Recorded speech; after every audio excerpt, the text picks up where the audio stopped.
Hello everyone, আসসালামু আলাইকুম। আশা করি সবাই ভালো আছেন। আজকে আমি যে ড্রেসটা বানাবো এটা হচ্ছে একটা থ্রি পিস। তা আমি হচ্ছে এইটার নেকটা একটু চেঞ্জ করে দিব, নেক ডিজাইনটা অন্যরকম করে দিব। আর এই থ্রি পিসটা অনেক সুন্দর একটা থ্রি পিস। এটা ওড়নাটাও অনেক সুন্দর। এটা অ্যাকচুয়ালি গিফট ছিল, তাই ভাবলাম যে একটু সুন্দর করে বানাই। এটার সালোয়ারের কাপড়টার সাথে হচ্ছে আমি জামার কাপড়টা জয়েন করে একটা গলার নেক ডিজাইন বানাবো, যেটা হচ্ছে আপনারা সামনে দেখলেই বুঝতে পারবেন। তো ফার্স্টে হচ্ছে, যেহেতু আমি ৩টা ৪টা জামা একসাথে বানিয়েছিলাম, তো আমি সবগুলো কাটিং একসাথেই করেছিলাম সেম ওয়েতে। আর হ্যাঁ, ভিডিও শুরু করার আগে আপনি যদি আমার পেজে নতুন হয়ে থাকেন, প্লিজ আমার পেজটা একটা ফলো দিয়ে যাবেন, যেন পরবর্তী ভিডিওগুলো আপনি সবার আগে পেয়ে যান। তো যাই হোক, আমি হচ্ছে আরেকটা জামা উপরে রেখে সেম ভাবেই কাটিং করে নিচ্ছি সবগুলা। আমি হচ্ছে ৩টা ৪টা থ্রি পিস একসাথে কাটিং করছিলাম, এর জন্য হচ্ছে কাটিং প্রসেসগুলো এরকম ভাবে আর দেখাইনি। আর এই জামাটা বানানোর একটা প্লাস পয়েন্ট ছিল, এটার নিচে সেলাই করতে হয়নি, কারণ লংটা প্রায় আমার সেমই ছিল। এখানে আমি সাইড কাপড় থেকে হচ্ছে হাতা বের করে নিছি, কারণ এটার কোনো এক্সট্রা হাতা ছিল না। তো আমি ডিভাইডেড টাইপের হাতা বানাবো, এর জন্য আমি হচ্ছে সাইড থেকে হাতার কাটিংটা করে নিচ্ছি।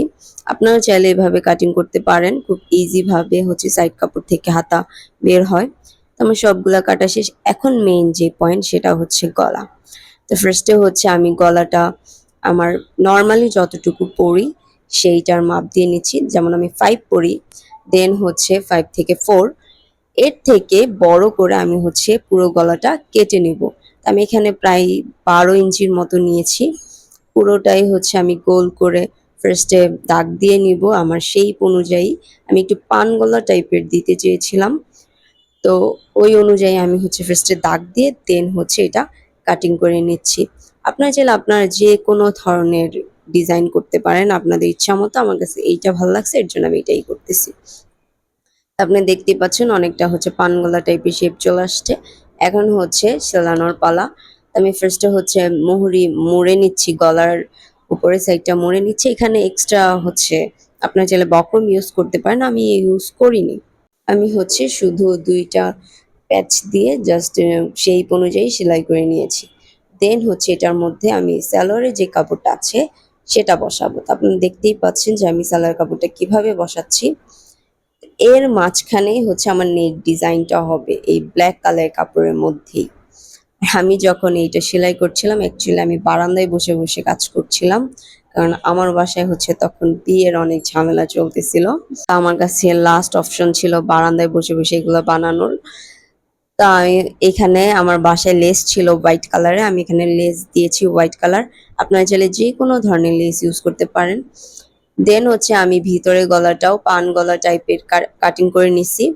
এটার মধ্যে দিয়ে আমি হচ্ছে কিভাবে লেসটা লাগাইছি আপনারা যদি একটু ভালো মতো দেখেন তাহলেই বুঝতে পারবেন।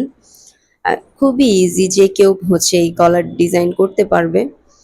এই তো আমার গলার ডিজাইন করা শেষ। এখন হচ্ছে কাজ জয়েন করে জাস্ট হচ্ছে হাতাটা লাগিয়ে নিব।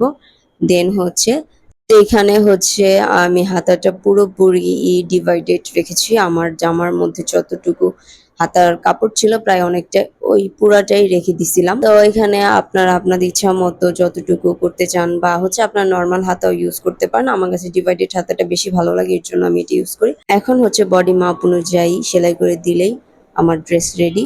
চলুন এটার ফাইনাল লুক দেখে আসি, আর আই হোপ আপনাদের এটার ফাইনাল লুক খুব বেশি পছন্দ হবে। এই হচ্ছে ড্রেসের ফাইনাল লুক। আশা করি আপনাদের কাছে ভালো লেগেছে। যদি ভালো লেগে থাকে একটা লাইক করবেন, কমেন্ট করবেন। That's all for today, and thanks for watching.